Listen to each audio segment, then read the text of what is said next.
Hello and welcome to a brand new Five Heart Live on YouTube and apparently tonight on Twitter because that's what John says. My name is Greg Mahochko, and speaking of John, that's this fellow right over here. John, how are you, sir? Oh, I am great. Well, It's that's great to fantastic. be here. It's a great night. It's great to be here with you. It's great to be anywhere with you. You just keep that up. It sounds kind of creepy. Thank Okay, you. especially with that look on your face. My God. Hello to everybody out there joining us live, and we hope you enjoy the show. You know, the Packers are getting the shit kicked out of them. Really? Yes, 27-3 third quarter against the Lions. What's up with The the Lions are this supposed to year? just take their place as the shit of the league and let everybody beat them. The No, hell that- is this rise up crap? Oddly enough, there's a new quote shit of the league team, and it's in the same division apparently. I only pay attention to the NFC North, so Those Bears apparently are not very good at the football. they're terrible. Yeah, that's too bad.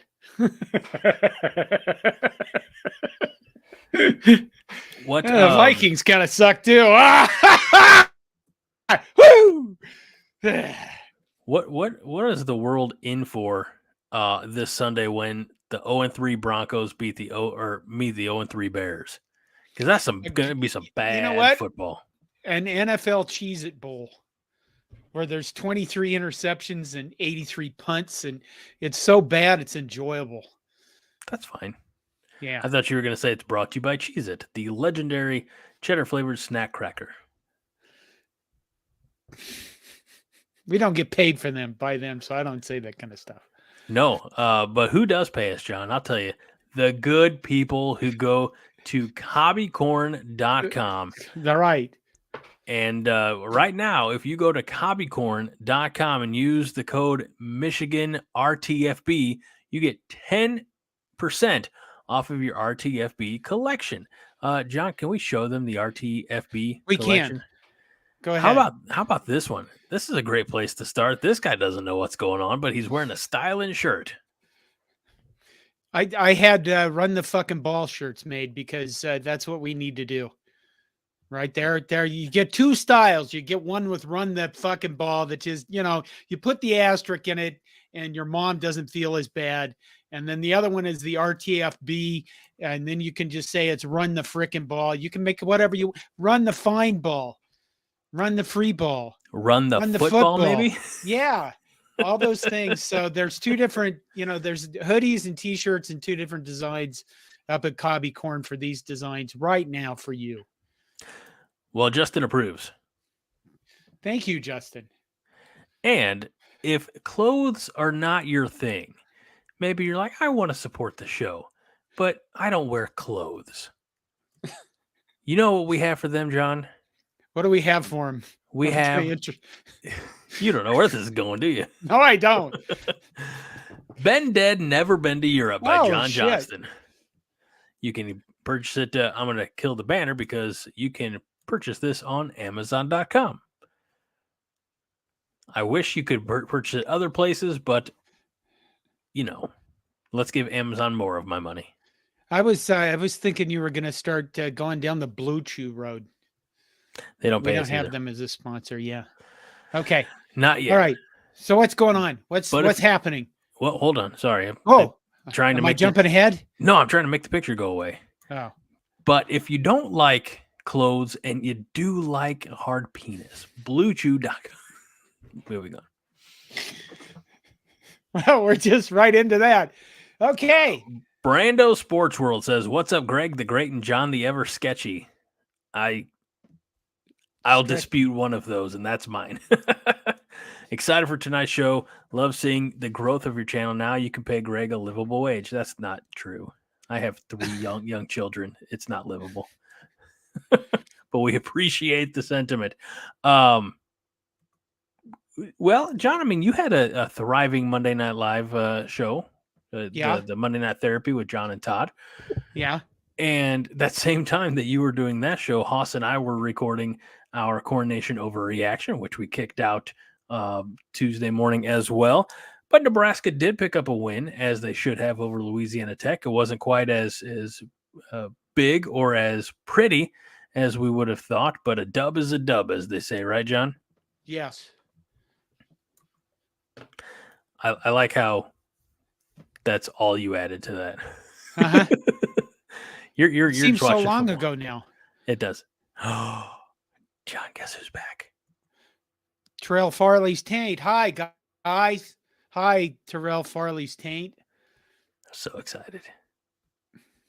That Bismuth's in here too. Vince is in here with the thumbs up. I'll say this. You're absolutely right. Last Saturday seems like 3 weeks ago. It does.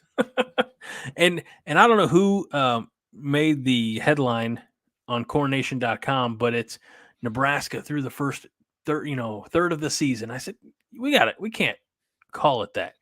We're 4 weeks in. And while, yes, mathematically speaking, for the regular season, that is a third, it just means that there's not that much. When I read that, I thought, man, that makes it sound like there's not a lot of football left. We got a lot of football left, John. We do. And, there's 3/4 of the season left, or what? How much is what? God damn it. It goes so fast, Greg. We wait for it forever, and then it just goes bam, bam, bam, bam, bam. Blink of an eye, John. Blink of an eye. Yeah. Now we have Michigan. Well, before we get there, Fred made a couple of comments. I'm going to star one because one is for later in the show, as we to be more.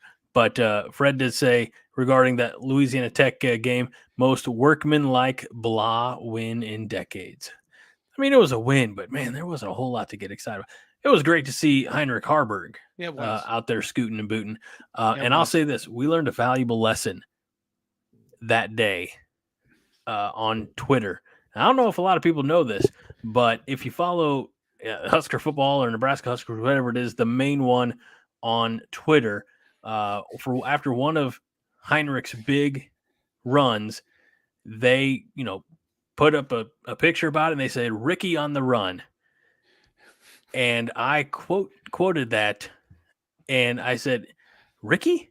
Is that the nickname we're supposed to be using? Now, not game day, of course, but the next day, Heinrich's mom responded to that tweet. She says, of all the nicknames he may have, this is my least favorite. So let's not get into the habit of calling Heinrich Harburg Ricky.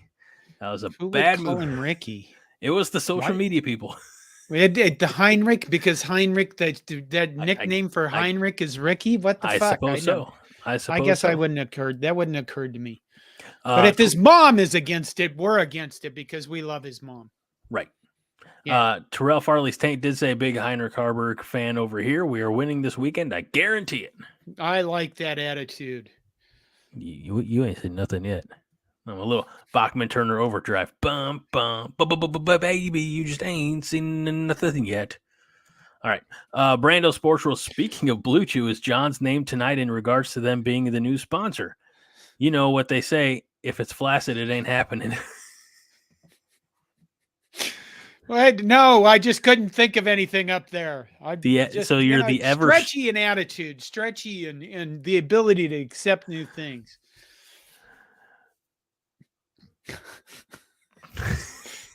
Okay. Let me just go on from that one, Greg, for God's sakes. Move quickly. TFT says, Greg, I don't need math class on a Thursday night and called me a nerd. This would be a great time to plug my other podcast called Nerds United if you like pop culture and comic book geeky things. But that's not what I do.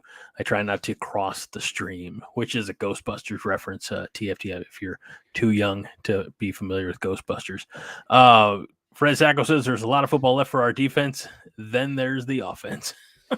Hey, you know what? We're going to get through this weekend, and then we're going to have the rest of the week. The rest of the season is just who knows what's going to. Okay, who knows what's going to happen this weekend? They lost to Toledo, Michigan did, when nobody expected them to. They lost to Appalachian State, and those are much lower teams than we are. And certainly we can hold their offense to 10 points or something. I don't know. Well, we're not there yet. I mean, I'm not trying. I'm not saying. Okay, I'm not there. We're not there. But when we get there, there are some things that I would like to really see out of Saturday, and we'll get it there. But before we do, Tiger Shark Diver says, "What do you guys think about Ramir and his injury? He should come back for a 6th year. He does have NFL talent and was robbed by Frost."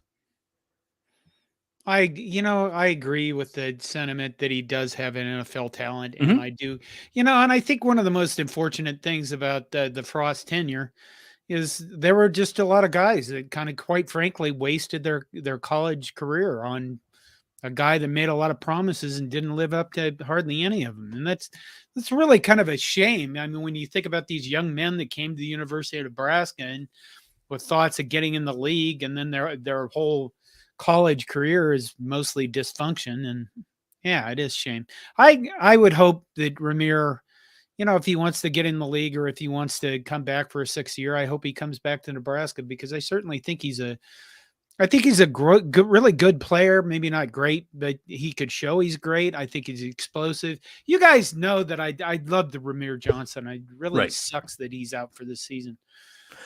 And you've been big fan of his for a number of years, so this is not new revelation from John. I'll say this: I think he plays again in college. I, like you, would love for it to be Nebraska.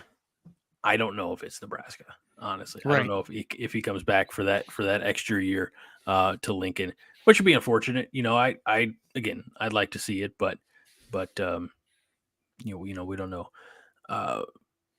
Dan Falter says, speaking of what's left now that Mel is officially fired, can the Huskers poach one of their active running backs to help with the load? I don't think you can do that in mid-season. That'd be no. I mean, I knew. You can enter a transfer. It's kind of like transferring in the middle of a semester. You're just going to, they are students. They have to be enrolled. Yeah, you can't really pick up in the middle of semester and keep going with classes. Gosh, excuse me. As college football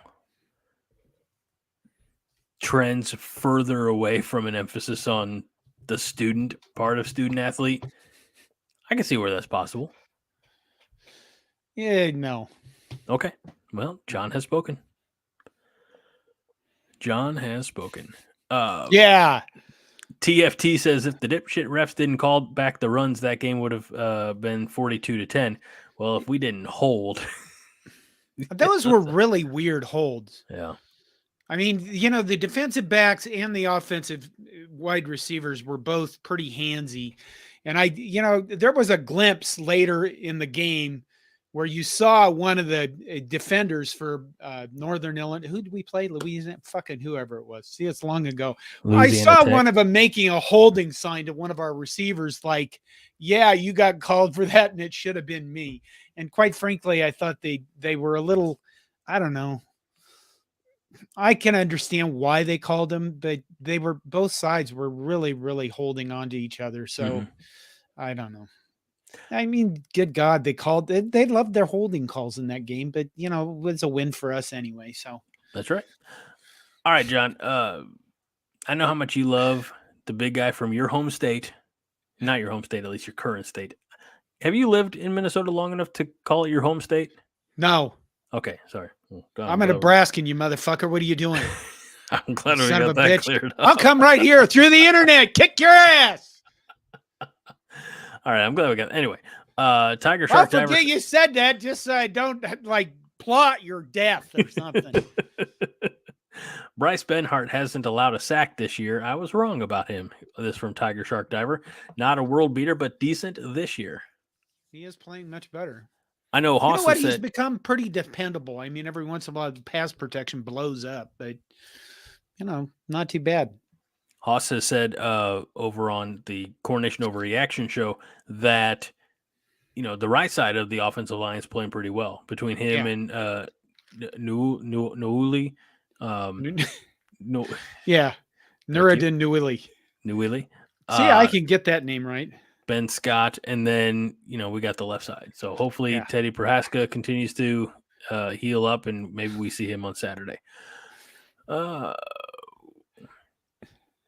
TFT, John ain't gonna need Blue Chew after Saturday when we run for 200 plus on him and hold him under 100 yards rushing. Hell, he'll probably need to go to the ER 4 hours after the game. Diamond ice storm. I would like that. That'd be nice. It'd be fun. Well, at this point, I'm just going through the comments. Like, we will get to actual conversation.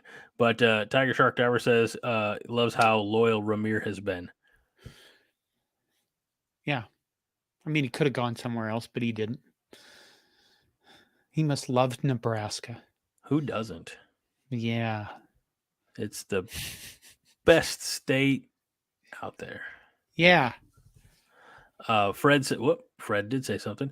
If we can field a decent offensive line, then Ramir should come back. If not, then he needs to save himself. We will field a decent offensive line. I agree. Let's see. I'm going to hold that one.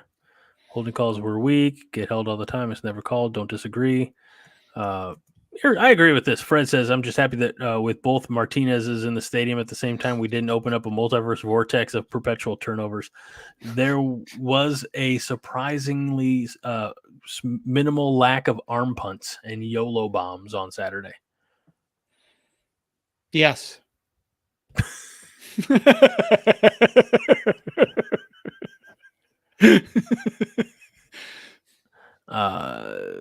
Tiger Shark Diver says load option is fake one cut up field from Heiner Carberg. He ain't pitching. It'll be interesting to see how Michigan defends this. I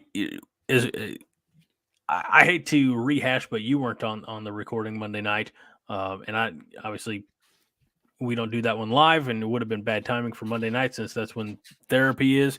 So I don't know how many people here in the chat have watched or listened to the Coronation overreaction, but I could almost see and look, Michigan's got the Hogs.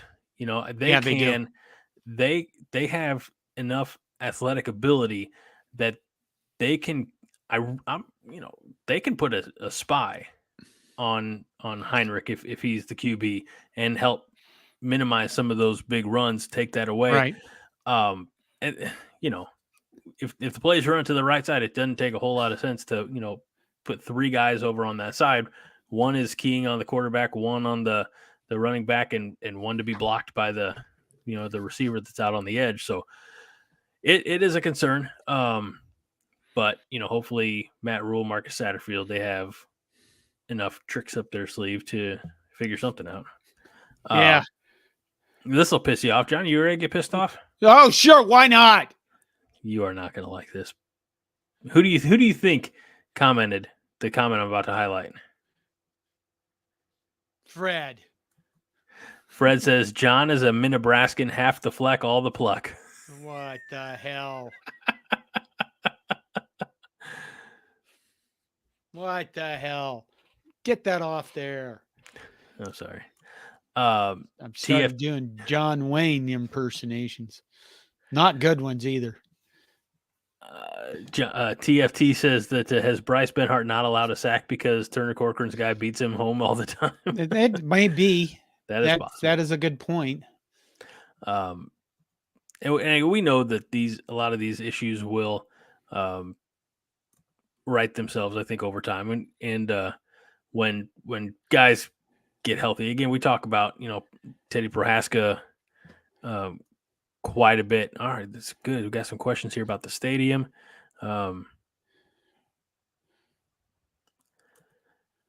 John, any plans on getting on early break? You and Bill Bush would make a great duo. From Lonnie Kittleman.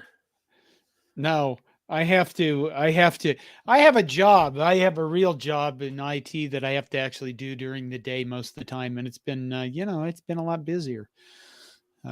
Not sure they'd have, I mean, come on, that's radio for God's sakes. People would probably call me and go, do you want to be on radio? And I go, what do you want? A fucking FCC violation waiting to happen? What the hell? I mean, I've done radio, but not recently. I did radio. Yeah, you did radio. You're a nice guy. Well, that's debatable. We mentioned that Michigan on defense has some hogs. Fred reminds us that Iowa also has hogs. They cheer for the football team. Wow. I couldn't let that one go. That's right. All right, so I'm gonna star a few of these. TFT's got some good ones. Vince Watson, I've started a few of yours. I don't disagree. It just disappeared. Hold on. What the hell? What happened?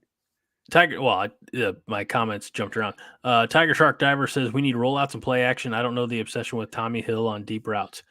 I'll say this. He's probably your speediest receiver at this point. Yeah. And you have to try to open up the short to moderate passing game. You have to try to take the top off the defense and at least get them thinking that there's a threat. My biggest fear heading into Saturday is that Michigan's going to put 9 guys in the box because Nebraska's not passing very well. And we had a question about the passing game as well, which I'll try to find and throw up here. We need to hit one of these. We need. Yeah, we talked about this again on the coordination overreaction, but if we had Trey Palmer still, right, this offense looks very different. Because that was the guy who was taking, making sure that the defense had to play honest because he was a valid. Look at what he's doing now as a I almost said a freshman, but as a rookie, right? Tampa Bay. I mean, he's making things happen. So let me see. I did have another question about the passing game. Here we go. Vince says the struggles of the wide receivers, is that because of talent, scheme, or coaching? I would say talent. I think talent. We just don't have. Hate to be redundant. We just don't have enough speed, flat up fucking speed and experience. Yeah, Billy Kemp is probably the fastest guy that's going to be a playmaker in that, and he's, everybody knows that.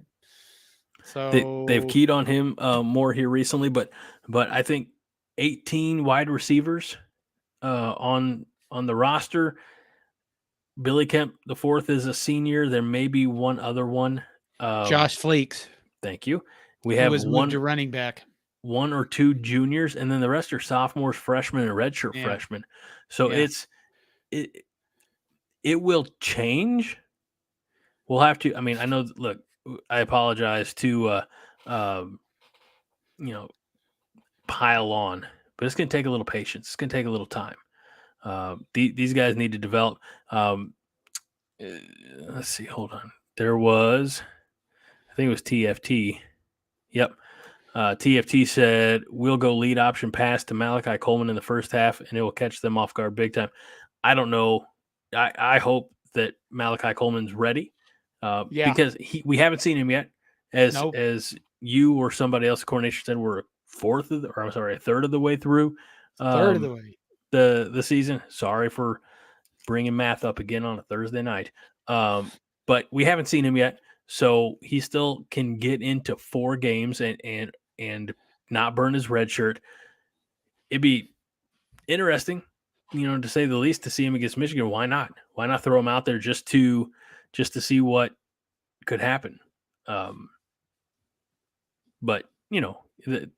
there's a young group of quality wide receivers. They're just young, and it'll take time. Why has nobody mentioned Thomas Fidone yet? Because that guy is the biggest playmaker in potential that we have. Well, I took 3. No, nobody in the comments has mentioned him at all that I've seen.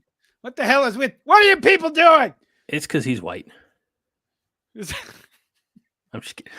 I mean, the guy can be, he potentially could be, very, very good and a massive part of this offense. I think he started out the year kind of rough in his blocking, and his blocking has gotten better every week. But get him, I don't know, get him involved in the passing game. Look, he had 1 catch. He was targeted on Saturday once. Had 1 catch. It was the touchdown. And I'll tell you, the original game speed, like live camera, didn't do it justice when I think it was Big Ten.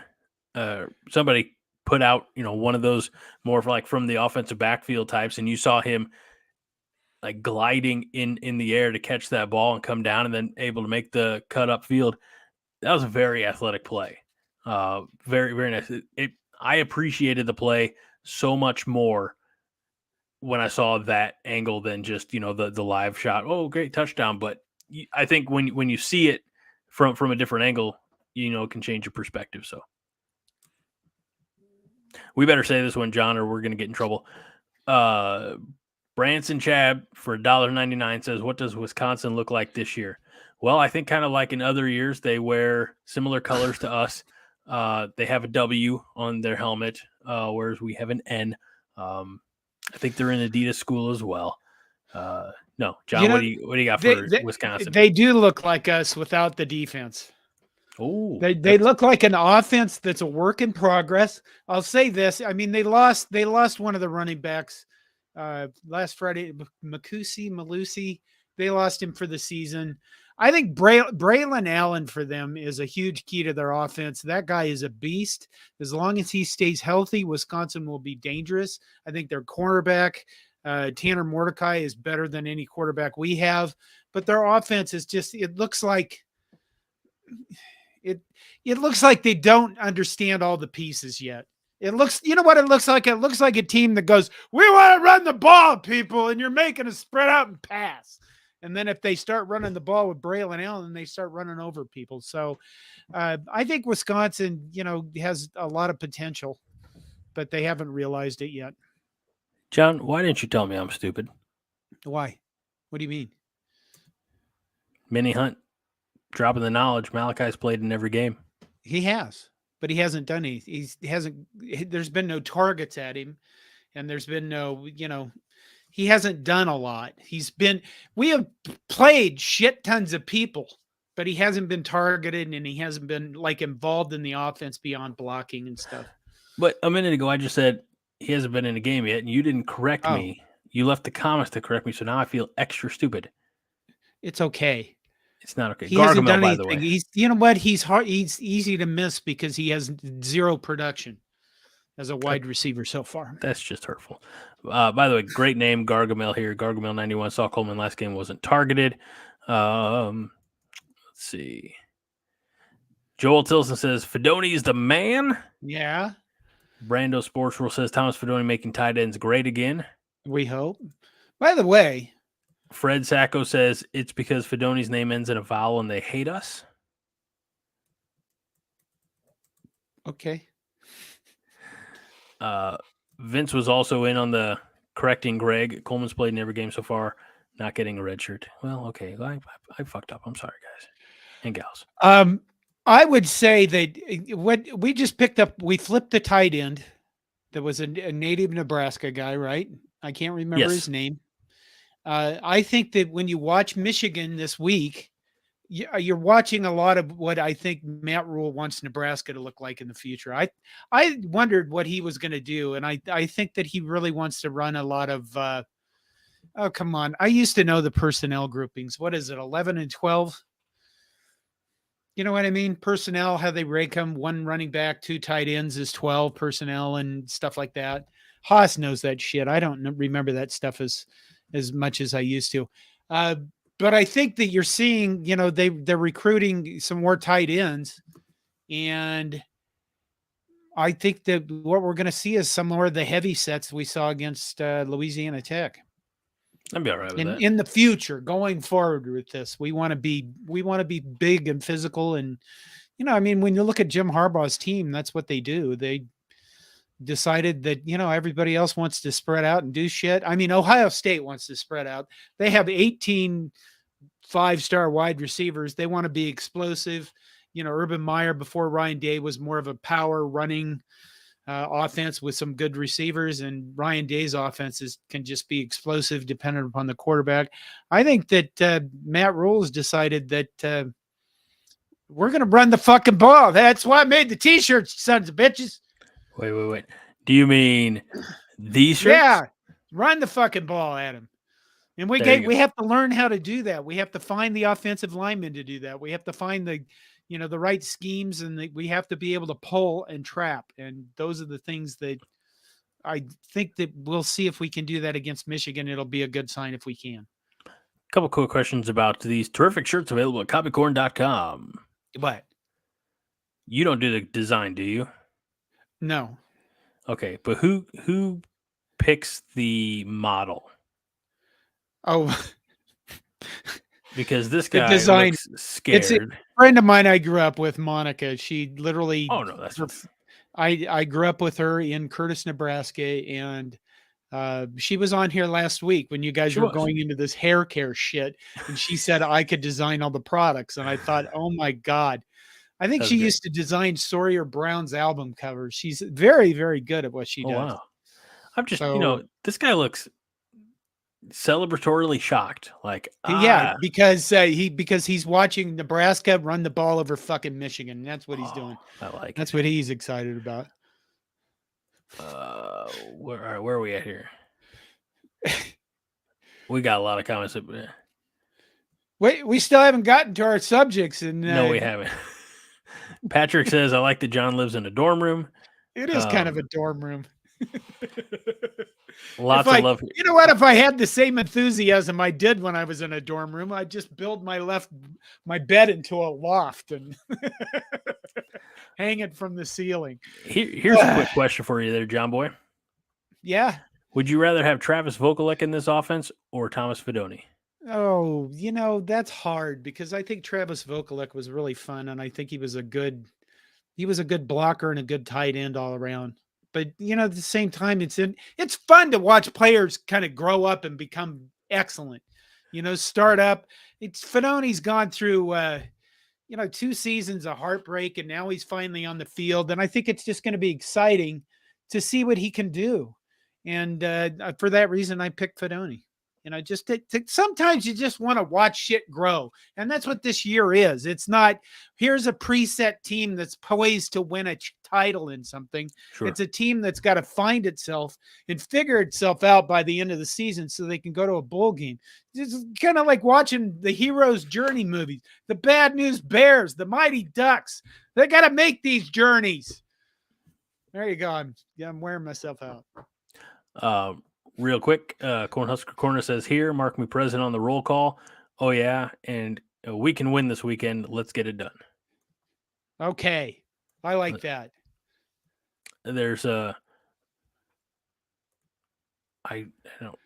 sorry, Minnie, I got sidetracked early. I don't know what everyone thinks, but if it's that I'm a moron, you're probably right. Everybody thinks that Malachi hasn't played. That's what she means. Stop feeling bad about yourself, you wiener. That's unnecessary. I'm doing a quick scan.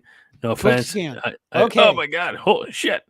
Nope, that's not what we were saying, Fred.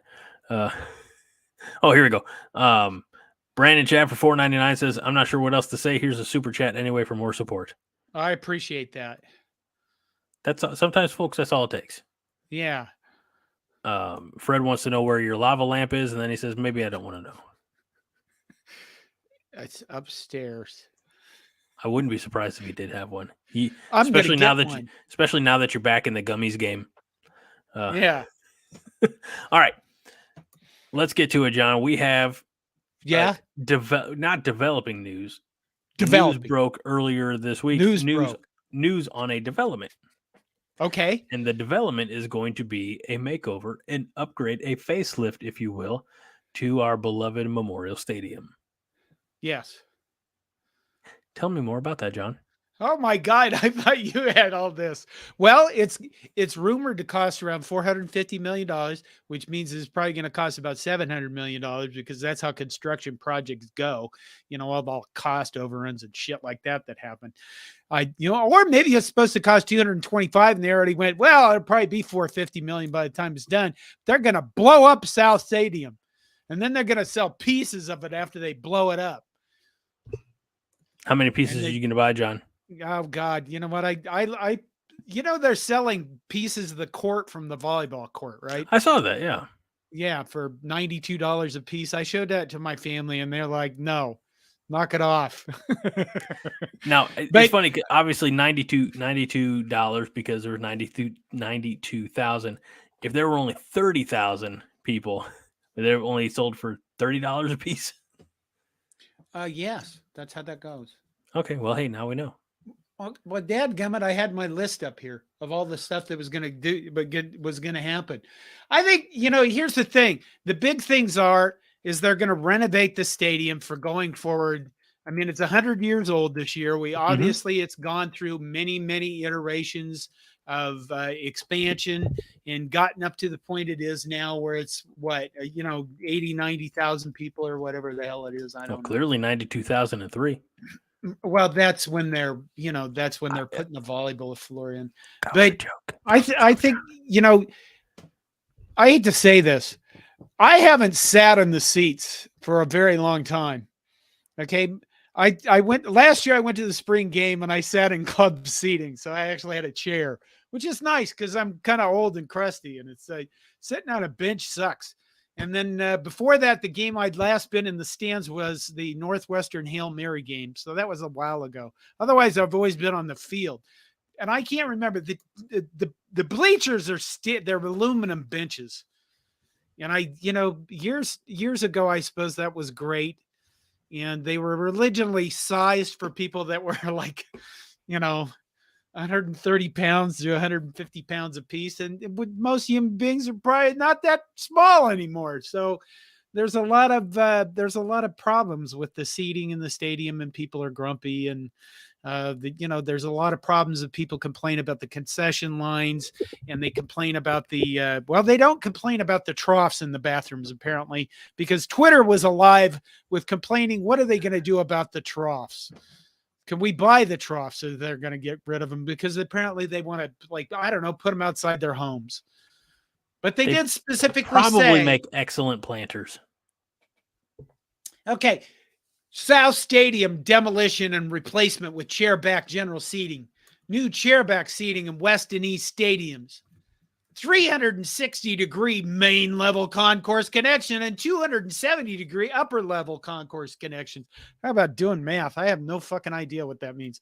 Other than, people also complain that some parts of the stadium, it's very difficult to get out.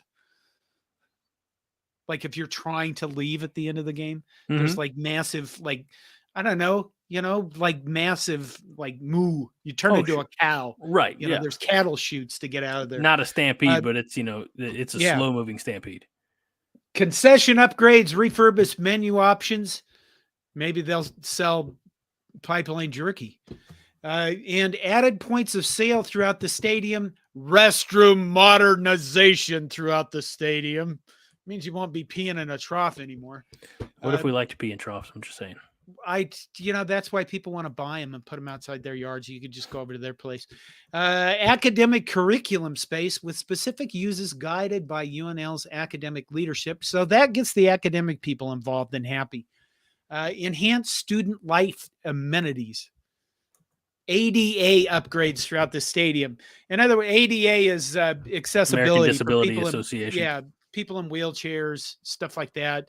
And, you've heard from some of them that it's extremely difficult to get around the stadium. They need to do this. They really do. I mean, the world's changing. We haven't done anything really big to this thing. It's a lot of money. They're supposed to be raising $225 million from private donors. And, God knows where the rest is. I think everyone who is involved in this is aware that Nebraskans don't want to do this and then watch mediocre football. So it is imperative that Trev Alberts and Matt Rule do a good job in building the football team into a product that we're all happy to see. It's got to work in tandem with one another, Now, my understanding is they're going to put the student section, what was it, in South End Zone? That's what in other words, the student in this is going to begin at the end of the 2024 season and then be completed right before the 2026 season. But what that means is because they're blowing up South Stadium, the capacity will be reduced to 61,000 during, 2024 to 2025. And they're going to have to relocate a lot of people. Now, the other reason they're doing this, you have to believe that the other reason they're doing this is there are a lot of people that have grandfathered season tickets. And what that means is they don't have to donate as part of their season ticket. And there's shit tons of these people. And what they're going to do is they're going to do away with the grandfathering. And that means that these people, when they get their tickets, they will have to make a donation along with the ticket. They're not going to reduce the end capacity of the stadium will end up around 70,000. And a lot of people are like upset with this because they're like, oh, I wanted it to be 80,000 like that. I don't know. It's a dick measuring contest. They're not doing this to make less money off of it. Obviously, they're going to sell more prime seats. The scarcity of the seats will probably make their value go up. But I think one of the things that nobody has talked about is that, the fact is our population is dropping. You know what I mean? It's going to be made up of all old people because the young people ain't having kids and they're not getting married as much as they used to. And you've done your part. You had 3 kids. I've had 3 kids. Did. Blame on it. Yeah. Blame it on the selfish people who are deciding not to have children. Yeah, let's blame somebody else. Terrell Farley's 10. He's probably got 23 children out there. He's probably not his fault. Okay, right, here's Brian. Oh, go ahead. I want to say this. Our friend, more your friend, because I know he's a pretty good regular over on the Monday Night Therapy. M. Gaboski is in here. The Michigan fan says Nebraska should spend that $400+ million on recruits. He's coming in firing that son of a bitch. That's what he's doing. Also, he's not wrong. I mean, can we do both? Yeah, we could do both. We just poop money in Nebraska. Apparently. Joel says John Johnston Memorial Stadium. Okay. Do you want to pay the naming rights? If I was paying the naming rights, it'd be Run the Fucking Ball Stadium. That's what it would be. Welcome to Run the Fucking Ball Stadium. And we would use another word and we would pause and the big announcer with the big voice would go, welcome to Run the, and he would pause and the whole crowd would go, fucking Ball Stadium. And then, that's how it would go. Like, kind of like the introduction of a fun thing to be at, an event. What's that you want to see? I like MK suggestion here. Can we put the students behind the opposing team bench during the renovation? I think that's exactly where the student section should be. In a place where they can be as obnoxious as possible and as disruptive as they possibly can. Well, they're going to put them in, I think, south. Isn't it south? That's what it said, yeah. It says student area. I think that's, the image I provided, I'm sorry, I didn't crop it or anything, so you couldn't really read it. I saw a couple of these. We'll highlight minis here. Says F everything GBR Stadium. I like that. That's good. And Fred says, nice view into John's fever dream with that RTFB intro.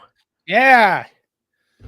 RTFB Memorial Stadium. I used to be wing zing the ball all over the fucking place guy. Now I'm used to be ball guy. And it wasn't that long ago, folks. No. It was just within the last couple of years. But it's time to swing the pendulum. The pendulum. Yeah, the pendulum. Back. That's it. Swing it back to power football and kicking ass. Fred says, I'm not a student, but put me close to the opposing team. I'd be good for at least 7 points a game. Probably be early before he got arrested at the, as the game. Arrested. And there was a comment in here about, and I don't remember where it was, so I apologize, but it was about, oh, nope. That's not it. Damn it. Here we go. Cornhusker Corner says Nebraska should throw another $50 million at the project and build a temporary stadium in the middle of a cornfield for the 2025-26 season. Call it Runza Stadium. It'll be interesting to see how they handle this. I mean, I'm more concerned from the safety standpoint because you're going to have, pre-game idiots who are or people who pre-gamed, who become idiots who, they're going to have make sure everything's very securely fashioned off. So I was involved in a stadium renovation project tell when me I more. was a Tell me young more. man. I helped with the Texas A&M Kyle Field expansion in the early '80s, and I helped put in the sound system in Texas A&M's football stadium and their fire alarm system. Got killed there 3 times. Back in those days, we just climbed up on high shit. We didn't use safety gear, and there you go. But it was that renovation went, I think, 2 or 3 years over the schedule, and it went way over budget. And construction projects, that's what they do. Yeah, Because people loaf along purposely, and then they go, hey, there's a due date on this, and then all the guys that are working on it go, oh, I guess you'll have to pay us overtime and finish this motherfucker. And then there come the cost overruns. That's normally how it works. Because if they don't have a contract for a new job, then they have to make the current job stretch along as possible so they can still get paid. Well, what also happens is, oh God, when you're doing these kind of projects, normally what you do is you built into a contract that there's a, oh, come on, God, vocabulary family. You get penalized for every day that you go over a target date. Mm-hmm.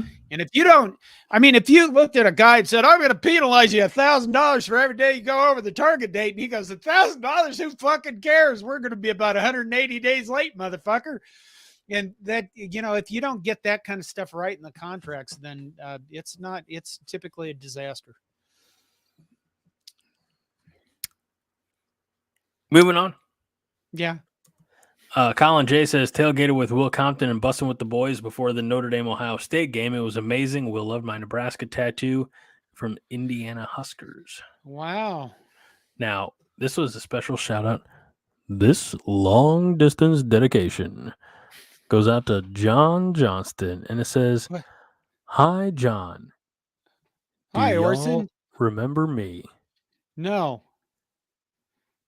That was disappointing. I really thought. Who do the Cornhuskers play this weekend? Michigan. Sign. Wait, hold on. We got it. I missed one.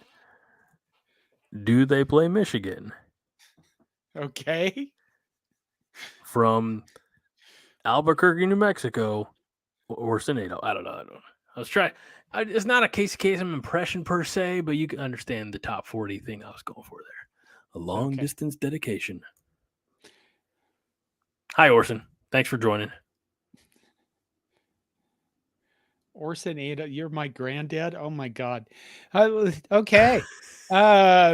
Tiger Shark Drive. Okay, stadium renovation project. Wait, what do you guys hold on. think Time of out. Let's address this. What? You're my granddaddy.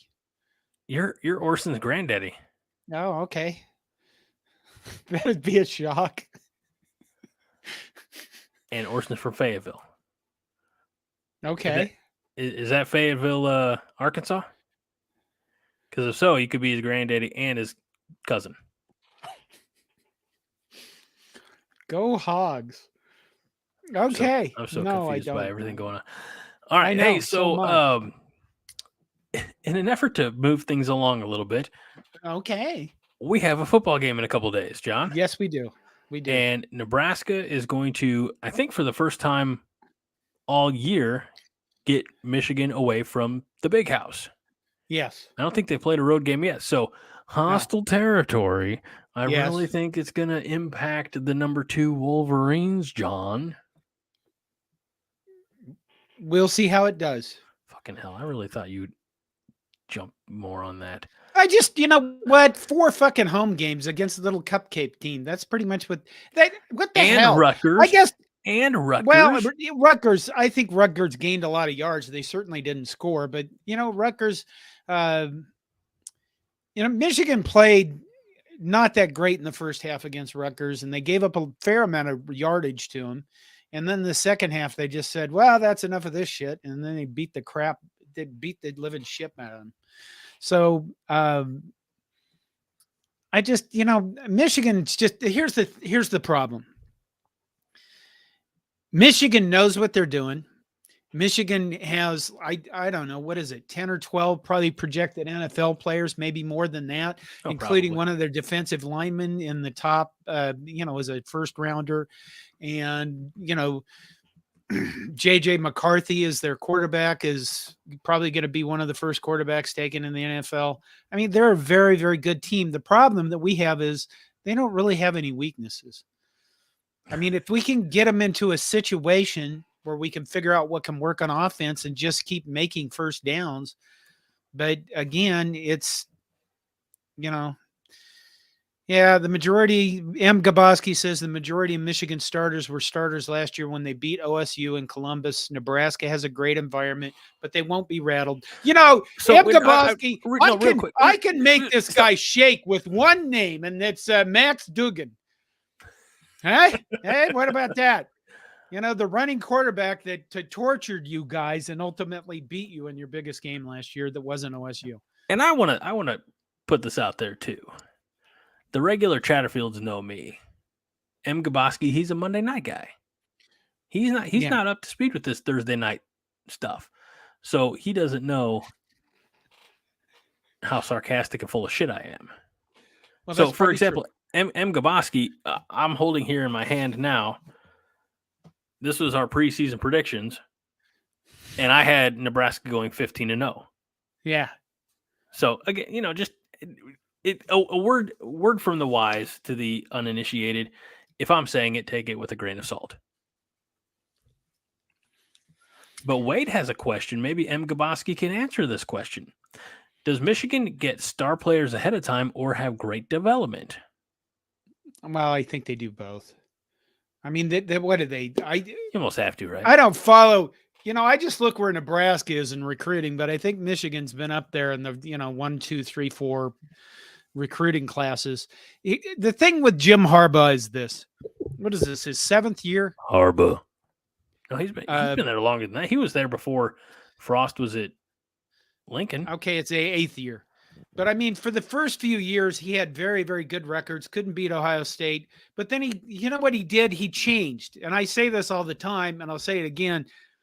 If you understand what you're doing wrong and you change, that's what makes coaches from good to great. They change what they're doing. They look at themselves and say, you know what, we're not doing this correctly. And that's really what Harbaugh has done to become, to get Michigan, where they're probably one of the, 3 top teams in the nation that will win the national title, as long as they win a college football playoff game. Harbaugh, has moved his coaching staff around, and he's got the right guys that he wants in place now, and he can recruit really good players. And, at the least, he doesn't fuck them up. I mean, when you looked at what we did the last 4 or 5 years, we've got some really good players, and they either left or they got fucked up by lack of development and dysfunction. So we hope that turns around under Matt Rule, and we, go forward from here. And I think Michigan coming up is a good measuring stick for Nebraska.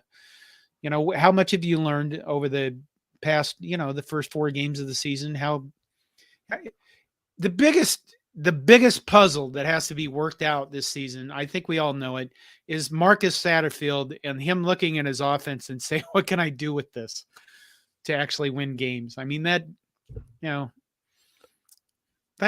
a hard puzzle to fix when your starting quarterback hasn't played the way you want, and he's been injured, and you lose 2 of your top 3 running backs.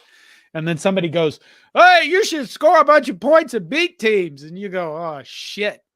How am I going to do this? Just know you scored more points than Iowa. Hey-o.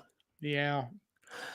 Speaking of M. Gaboski, we're going to not pick on him, but just address, since you mentioned the offense, and he asked this question almost an hour ago, so we appreciate your patience. Who are we seeing this week at quarterback? Is Sims back? And let me tell you something, M. Gaboski, we're never going to tell you. Ever. I don't think we know. You're a spy. You're a spy. Sims is still slightly injured, so I guess we'd see Harbaugh. My God. Names are so hard. Heinrich. Jesus. H. Double H. Yeah. No, there's a Triple H out there, but I think he's used up all of his eligibility. So we're gonna go with Double H, and we're gonna have success. I would say, in regards to this, look, I'm not equating Minnesota and Colorado to Northern Illinois and Louisiana Tech. You have 2 Power 5, 1 division foe, 1 rival, versus 2 teams that you should beat. However, I don't think you can take the ball out of Heinrich's hands just yet. And Right. I'll go so far as to say this: Joel Tilson says Sims shouldn't return until he stops shitting himself in games. Well, we have to get him on the field to find out if that, is going to continue to happen. And if we're going to do that, we need to wear throwbacks, and they need to have brown pants. Okay. Because shit himself, then you can't see. I got caught up in the comment watching again. Yeah, the comments are live tonight. I'll tell you what, it's great. It also is why it took us over a half hour to get into our stadium discussion, and why we're starting the Michigan discussion, almost an hour into the show. I would almost say that there's a world, and there's got to be, depending on, now we saw Sims for one play last week when Harburg had his helmet ripped off, and I questioned that from the beginning. I said, and you're going to send your hobbled quarterback in for what is a design quarterback run that obviously didn't go anywhere, and it didn't really hurt the team, but he was, you can tell, kind of limping and uneasy, uncomfortable coming off.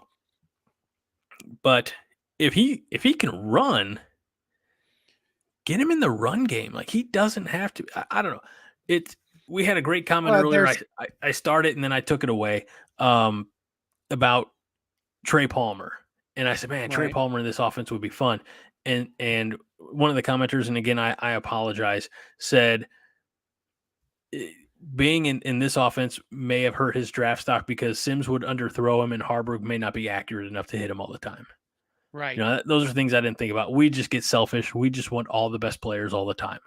Like, if we could, we'd say, Ndamukong Suh, you're not doing anything Saturday. Why don't you come on out and suit up and see if anybody notices? Right. And I don't know. Phil, unrelated at all. Phil, we're talking about this week. You're asking about alternate uniforms. What am I going to do with you? When are we wearing the alternate unis? Should have been all blue to be accurate. That's the Northwestern game, I believe. I think so, yeah. Yeah. The 100th anniversary of Memorial Stadium, which is hilarious. I think it's the same year you're celebrating 100 years of Memorial Stadium, you're announcing plans to blow up a portion of Memorial Stadium and make renovation. The irony was not lost. The irony was not lost to me. Brandon's Sports World wants his flowers. Brando's, sorry. Flowers. Oh, I wonder if maybe he asked the question about he had the question about, or the comment about Trey Palmer. So okay. Sorry, Brandos. It's my fault. It's all my fault. I highlight things, I unhighlight things. Good Lord. All right. What else we got, John? What else do we have? You said you had a plan. I do. Here it is. Okay. Tiger Shark Diver says we should work on actually pitching the ball on option plays. We know damn well it won't be pitched, and Michigan does too after studying. So let's pitch the ball. Well, you know what? Louisiana Tech didn't cover. They covered the guy on the outside. They covered the option pitch guy. And why pitch the ball if he's covered? It's kind of like throwing to a covered receiver. So, it's all going to be about what Michigan decides to do if we're going to run option. And I'm sure they're going to have a plan for it. So we'll see what happens. Here's an interesting question. You want a fun one? that'll make you sad? Okay, fine. A fun one that will make me sad. How does that work, Greg? David Harris says, how can a Power 5 team like Nebraska rank 128th in FBS in passing? Not throwing the ball. Because And we're when we running do, the kind of fucking missing. ball. Do you not caught a theme here? What the hell, David? We suck at passing. We don't have receivers to throw the fucking ball to. Heinrich Harburg didn't do too bad in passing, but the further he got down the field, the shakier it got. So, and then Jeff Sims has his habit of throwing the ball to the other team. So if you were Marcus Satterfield and you said, shit, I got to score points and win games, I think I'd do that by not throwing the ball as much as I wanted to, but only when I had to soften up the defense. One thing they could incorporate into this offense is wide receiver screens. We haven't seen that. Everybody will hate them, but they can be effective if they're executed well. But I'm going to say this. The problem with the screens is how we have historically, at least in the last 10, 15 years, unleashed screens when it's 3rd and 13 or 3rd and 17, and we're doing a little screen. It's like, no, you need to get downfield more than that. I don't know. All right. We haven't done many screens, have we? No. Okay, here we go. Tiger Shark Diver says, I wish we got Janarian Bonner in the game, 6'3", 220-pound hybrid. He's been in there quite a bit. Yeah, but kind of like Coleman, not targeted. Oh. No, I think he's what is he doing? He's been being a fullback, hasn't he? Yeah, but we're not giving him the ball. I think he's got a few carries. Nobody really got the ball more than, Anthony Grant and Heinrich last week. And you really would have liked to seen another running back get in there just because we kind of need running back. Johnson got in there a little bit. Yeah. But again, more mop up duty, Tony, God dang. Joel, who the hell's Tony? Joel Tilson says Tony White's defense is outstanding. It is. And Tiger Shark Diver says, Jesus, John, you give me nightmares. Why?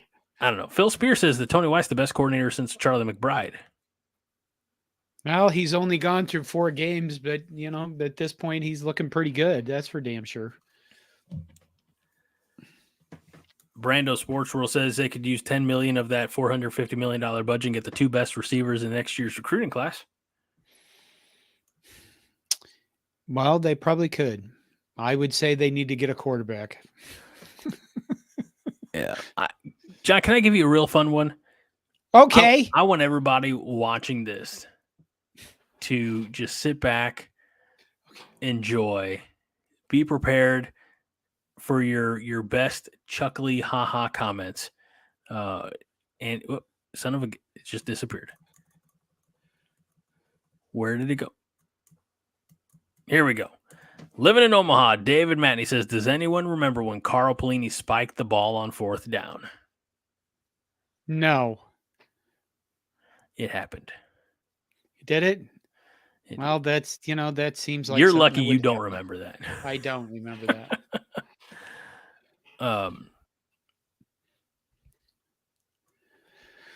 Oh, Carl.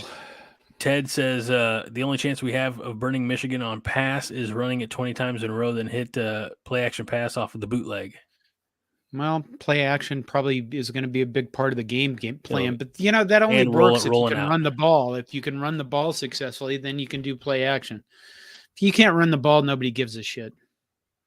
M. Gaboski, our friend from Michigan, which, friend in quotes, no offense, says Tony White seems like a future head coach, and sadly we don't disagree, which makes us already get anxious. I don't know. Dave Aranda was a damn good coordinator for all those years. Now he's a head coach, and maybe he's regretting it. So, I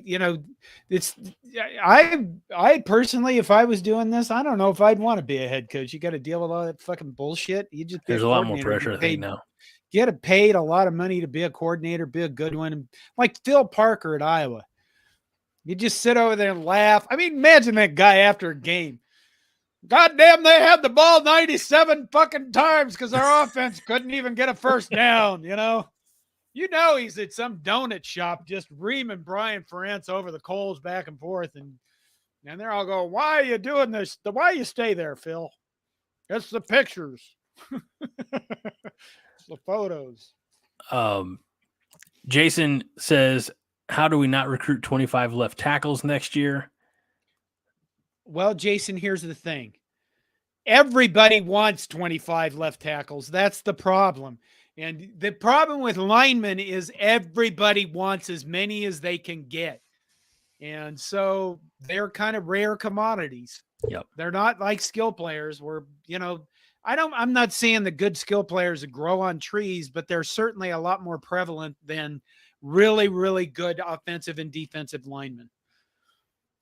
That's why there's only one left tackle on the field and can be as many as 4 wide receivers on the field at any time.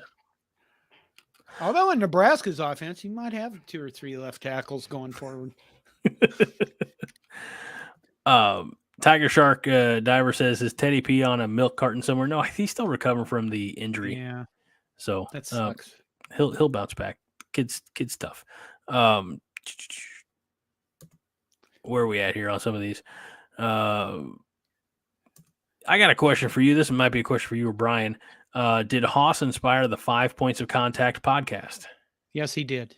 The name. I mean, we thought we'd do something for games, and Brian Anderson wants to be involved in the podcast YouTube stuff. So I'm not sure what we're going to do this weekend. Maybe we'll do it during the live game. Like I said, there's just too much competition for live stuff after the game to, you know. I don't know if you've noticed. Here's what happened. I started doing the reaction videos, right? And all of a sudden people started noticing. You were in your bathroom or you were out by a tree or you were laying down Everybody crying. Started noticing, holy shit, that guy's getting a lot of views on YouTube. And Connor at Corngrays started growing to the point that he's outgrown like the Omaha World Herald and that shit. Now everybody that's doing this is on YouTube. So, you know, even the radio stations are broadcasting over the radio and doing the YouTube lives at the same time. So, and it all started with you. And I'll tell you, talk about get the man his flowers. Get this man paid right here. All right.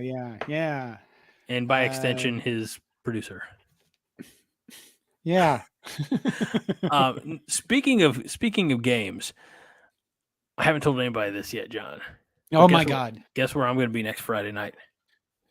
At the game. I'm being Champaign. I'm going to be at the game. Are you? Yep. Who are you going with? I'm taking my oldest son. He's 7? He's 7.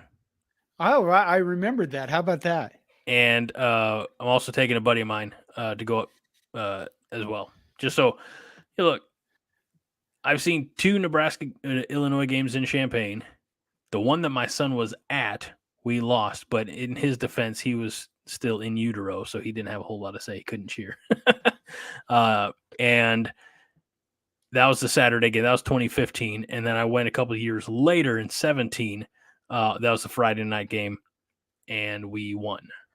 So we're gonna figure out where the good luck and bad luck is, but we'll have some fun. Why is the Packers-Lions games delayed? Why are you at John?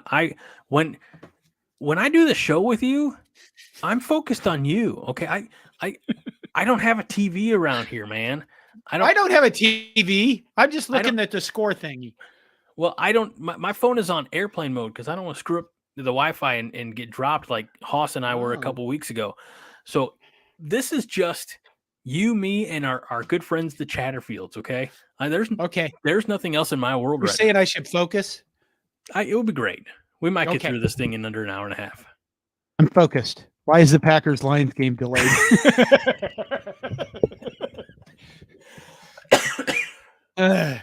Okay. What do we got? What's going on? MK's got a great question. Which new Cobby shirt will my son be wearing? Do the RTFB shirts come in youth sizes? They come in extra small. Yeah, I don't know about that. I think so. I think that they go all the way up to 5XL.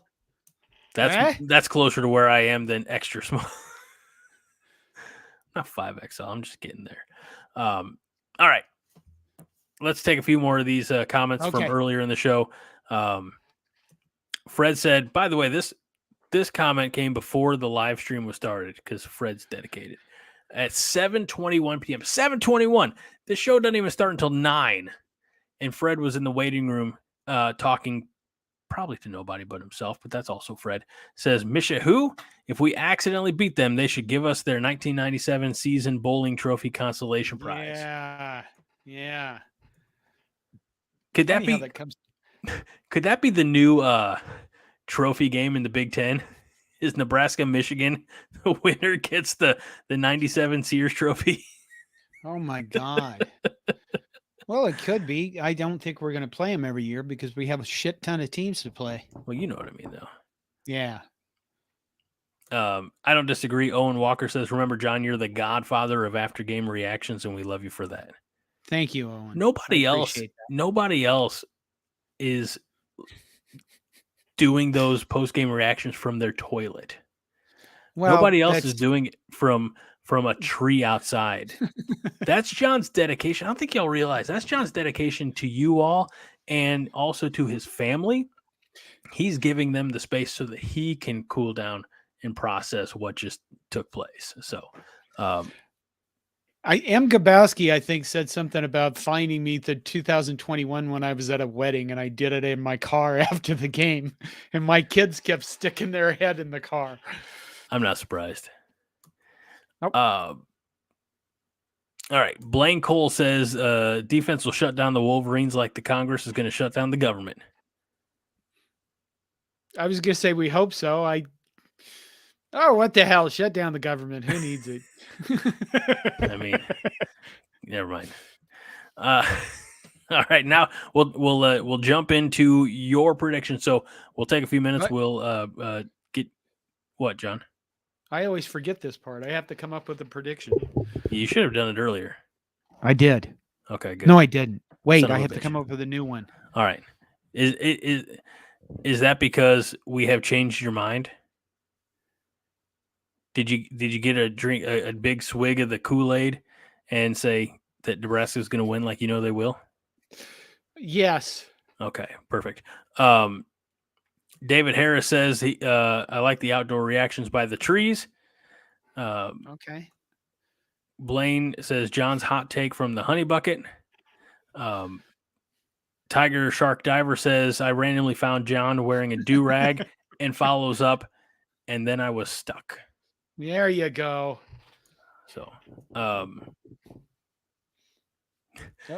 many with a last moment, a desperation plea. Please be positive, John. Okay. We're not to yours yet because we need you, the good people, to put your predictions in the comments. What are your thoughts, John, on David Portnoy coming to Lincoln this weekend? He's selling Make Nebraska Mediocre Again t-shirts. Oh, I saw that announcement by him. So I don't know what to think of that guy. I mean, he's made unbelievable shit tons of money off bro, frat, shit and poop jokes. You know what I mean? Poop and pee and, all sorts of we're men, but we make stupid jokes kind of stuff. And I kind of really hate him. And then at the same time, I really kind of God damn it, why can't I do that? But I saw the Make Nebraska Mediocre t-shirts and I thought, in a way he's right. But at the same time, he's sticking a bigger stick in our eye than if he was just saying, make Nebraska great again or something. You know what I mean? Yep. It's kind of sarcastic. And at the same time, it's really kind of perfect. And I saw those shirts selling them for $32. That son of a bitch.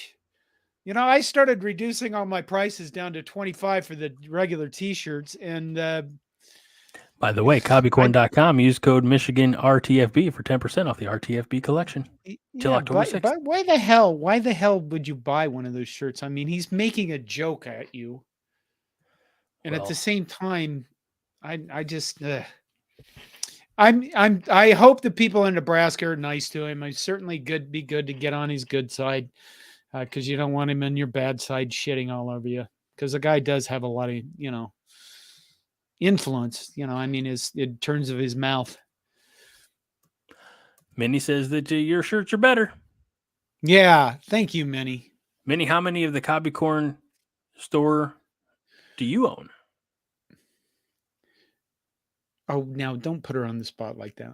It's fair. It's a fair question. Also, well, never mind. The comment section's great. Everybody gets along. I'm not gonna, do anything crazy. M. Gaboski says, John, you should go see Michigan in Minneapolis next week when they play the Fighting PJs. They're probably just going to destroy Minnesota. I think they're going to destroy so many teams on their schedule. I think Minnesota is really kind of in a very precarious place right now. If you guys don't know, this week, PJ Fleck made the comment, I think on KFAM, which is a sports radio station up here, and he basically said, if we don't get our nil in order, players like Darius Taylor, which is their young, I think freshman, really good running back, players like that are not going to be here anymore. And the thing is people are like, well, he's just deflecting from how bad he is and all this stuff. And you're kind of look at him and go, he's right. If you guys don't get your shit together and figure out that this is how the game's being played now, you really are going to be you're going to end up like you've been most of your time. Fleck has made them at least respectable. And I don't think they get that. So, wow. Here's the thing. They've been losing. People don't pay attention to Gopher hockey. They've lost some recruits in Gopher hockey that they should have never lost either, probably because of nil. So Minnesota is in a very precarious position of, okay, let's go back to be just above Northwestern on the totem pole. And it's going to be a really big, hard to climb totem pole coming next year. And I saw today on Twitter that his name has come up in the Michigan State job. And I think that, here's the thing. I would think that the Michigan State job would suck. But to be honest with you, if Minnesota isn't doing anything with nil, then I get the hell out of here too. So, because if you're not willing to play these games, some schools just aren't going to be able to afford a $2 million quarterback per year. But if you're not going to play these games, you better be able to develop better than everybody else, or you're not going to be competitive at all in the new world that we're going to see. There you go. We haven't talked about this. And Ohio State University walked it off, as they say, against Notre Dame last week. Right. And then Ryan Day comes out and says, it's Ohio versus the world, and it always has. I'm like, pump the brakes. No, not that many people have been against Ohio as a state. Like, you barely were involved in the Civil War, for crying out loud. I don't know if that's you true. You don't know the Ohio meme then. No. Did Ryan Day want attention like Sanders with his Ohio State against the world comment, do you think? You know what? I think he number one, he was frustrated with the fact that Lou Holtz called his team not physical. And number two, maybe he does understand the game. There's a potential for the game going forward being way more about big personalities, because the TV and the media people, they want to make money off this shit, because it's going to get harder for them to make money off everything else. So, that's why he want attention like that? Maybe he did. Why not? I guess, why not? If you're in doing this, I saw somebody called PJ Fleck a douchebag. I realize that you don't want to make everything about you like Deion Sanders does, but you damn well better have an ego, and you damn well better have some presence. Otherwise, what's the point? All our lives we've heard the phrase nice guys finish last. And it may not be true all the time, but it's certainly nice guys don't get fucking noticed, and they don't get the recruits because of it. If you're going to be a head coach in this day and age, you better be kind of a mouthy son of a bitch, or a really good speaker like Matt Rule. There's no more of this, I'm going to go stand in the shadows, Tom Osborne stuff. Or Mr. Rogers, Mike gone. Riley. Yeah. I want to highlight this one. from M. Gaboski, and then I want to ask him a question. M. Gaboski says college football slowly becoming the WWE Attitude Era. I'm curious, M, when it's two of your biggest rivals, Notre Dame and Ohio State, I know you can't root for a team, but who do you root against more? Like, who do you want to see, like, just go down in a metaphorical fiery plane crash? Metaphorical. Just curious, because I've always said my my hierarchy.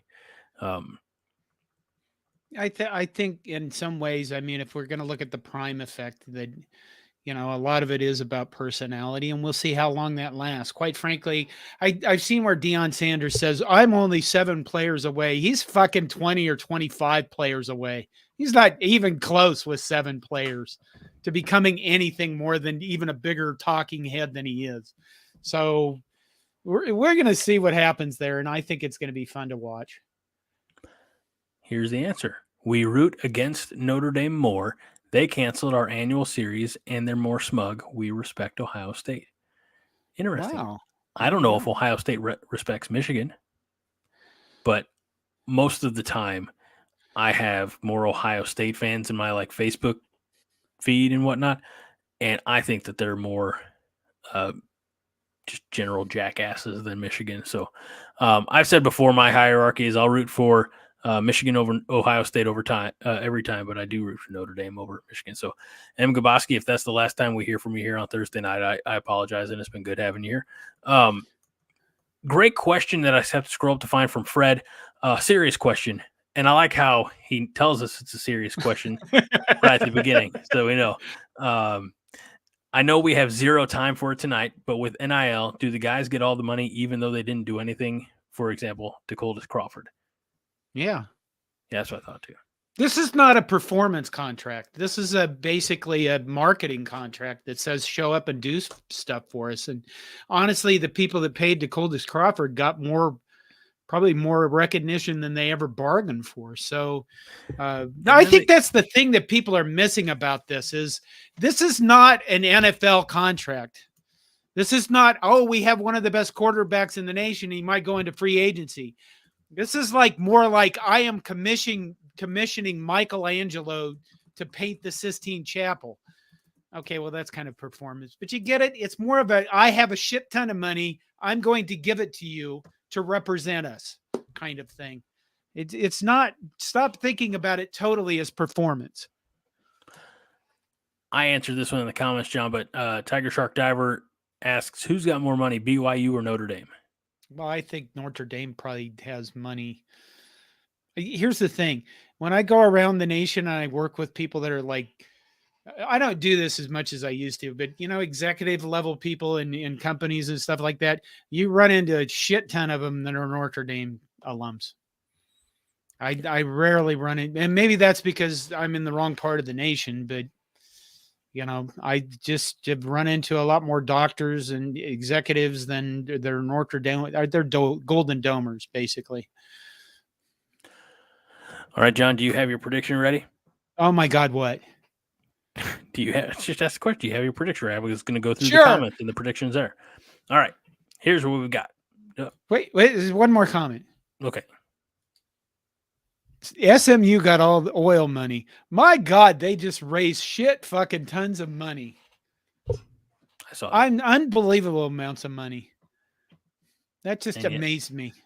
Look at the cost of gas right now. It's shameful. All right. Here are the scores and predictions you, the Chatterfields, have bestowed upon us. By the way, M. Gaboski, if you're still in here, make sure that you drop your prediction in. Just get the Michigan perspective. I'm sure you'll be a homer and probably say that Michigan will win. Whatever. James Boardman says Huskers 9, the other guy's 17. That one hurts. Ted Hilker says 24-21 Nebraska. Attaboy. Frank Romano, not to be confused with Ray Romano, says 19-17 Nebraska. Why not us this time? Why not us this time, Why John? not us? Why not us? We're due. We're due just like everybody else. MK says 24-3. The 97 runners up will win. Unfortunately, I don't see how we score points. Well, what you do is you get the ball across the goal line. That's how you score points. Or sometimes you kick them up through the things called the up. That's how you score. No, I'm just kidding. Again, my apologies for being a smartass. Joel Tilson says 21-17 Huskers. That's right. And Brando Sports Rule says Nebraska 31. That is half of a prediction. Yeah, well, you know what? Yeah, 31 points would win this game. It could. I mean, they're setting the over under what 39.5 or 40.5, something like that. It's low. It's low. All right. Wade Farr says press the like button. Nebraska 23, Michigan 22. Smash that like button. Justin says Nebraska 25, Michigan 21. I'll tell you what, we are nothing if not confident and maybe a little psychotic. And I'm here for both. Here we go. Here's the rest of Brando Sports Rule. Nebraska 31, Michigan 30. Finally, Tristan Alvano hits a game winner. I'm telling you, he's going to do it sooner than later. I like it. Sam Roberts says, I can't wait for how stoked we all will be next show after a monumental Nebraska dub. I like that. That's good. That's a good one. That'd be a fun one.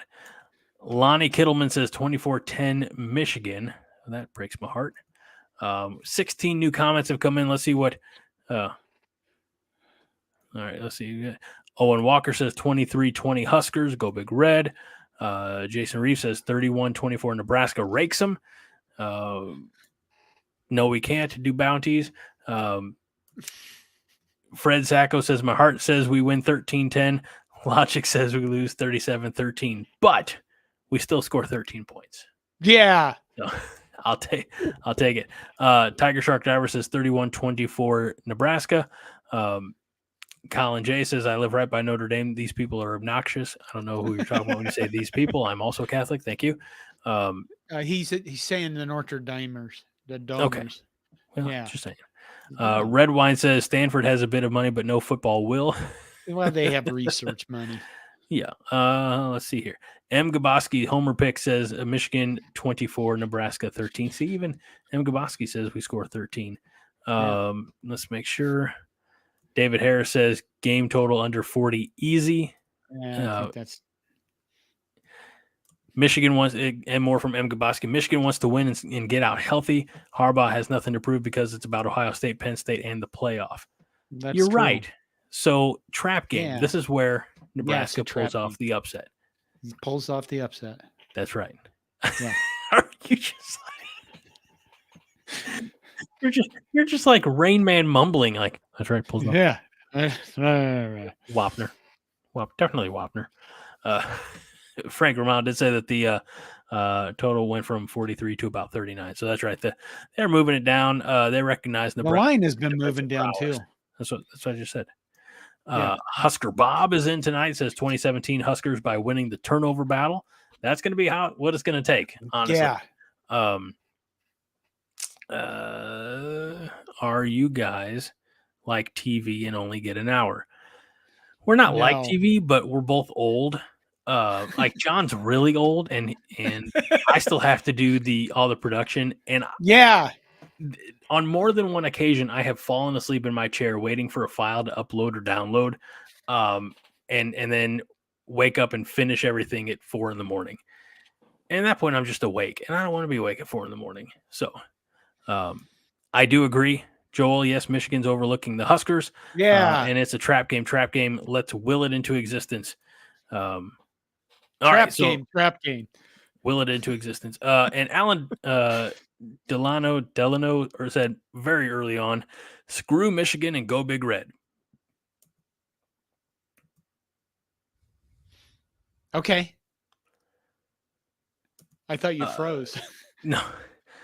Public's Eye Outdoors, good seeing them again, says if Nebraska wins, it won't be over 20 points. If Nebraska wins, I don't care, honest to God, if the score is 3-2. That would be cool. I don't care if it's 2-0. If Nebraska wins, buddy, I'm throwing a party. and y'all are invited, and that party's going to be at John's house. All right.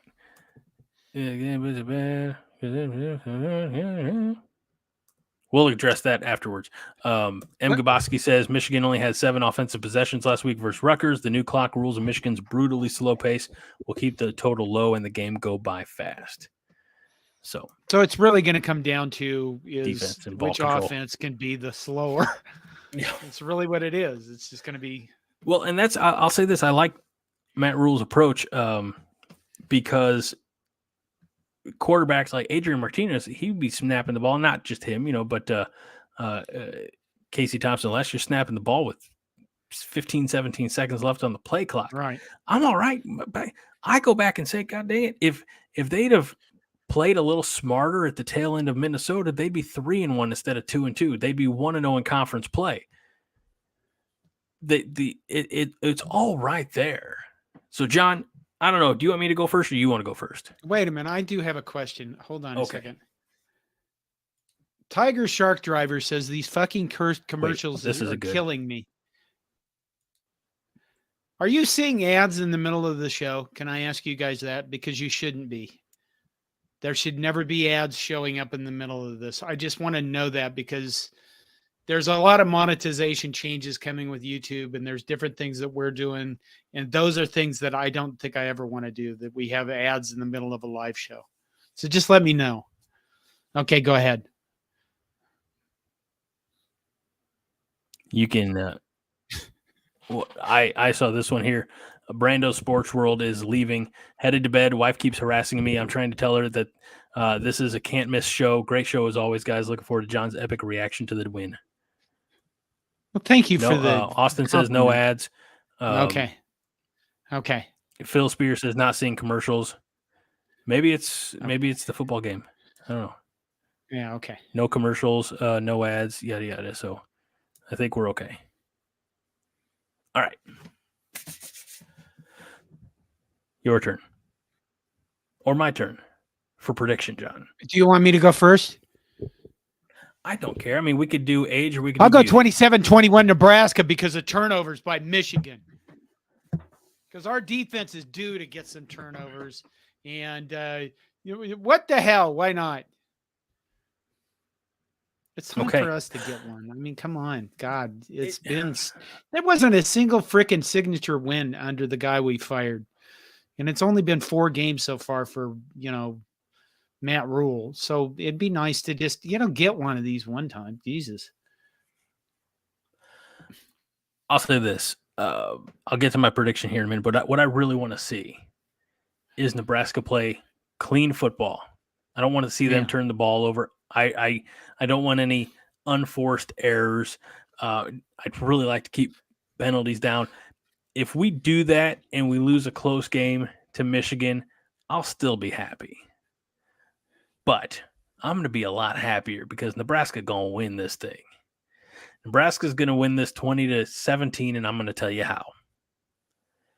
Because we're going to have one immense kickoff return that makes you think back to Ramir Johnson against Minnesota. I mean, they're going to put the offense in a position to score immediately. They're also going to have two takeaways, I should say, by the defense. One of them is going to be either a pick six or a scoop and score fumble. Nebraska's offense will play smart, and they will run the fucking ball, control the clock, and send the Wolverines home very sad. When was the last time Nebraska serious question, was the last time Nebraska beat the number 2 ranked team in the country when Nebraska was number 1 ranked? It seems like it. This is going to be a statement. Yeah, statement.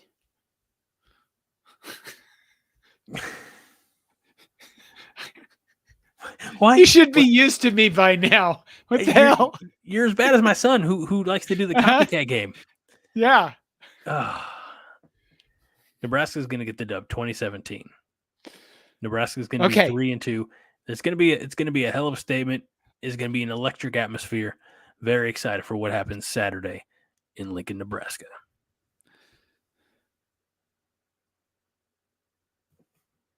Minnie says, Okay. Love the positivity, guys. There you go.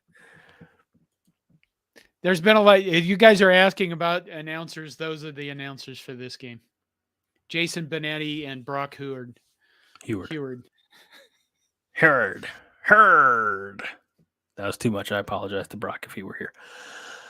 All right, so I think that's our show, John. Is it? I mean, the predictions are always the last part of the show. Okay. So I guess we'll go. Oh, wait a minute. Vince Watson says 16-13. Grant trucks Ernest Hausman on the last play to score a game-winning touchdown. Yeah, that'd be good. All right, and that'll do for this episode.